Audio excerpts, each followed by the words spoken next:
Helikopter Israel terpantau sibuk mengevakuasi jasad dan tentara terluka dari jalur Gaza.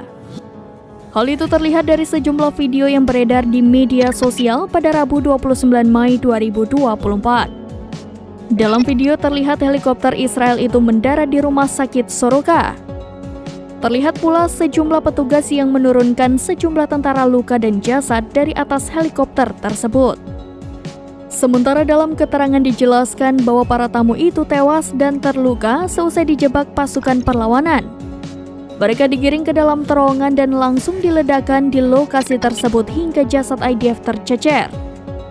Helikopter IOF itu terlihat mengangkut tentara Israel yang tewas dan terluka dari jalur Gaza ke rumah sakit Soroka.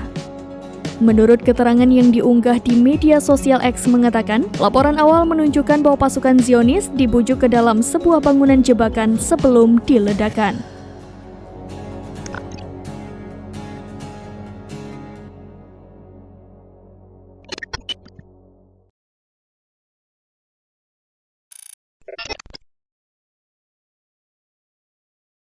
Download Tribun X sekarang, menghadirkan lokal menjadi Indonesia.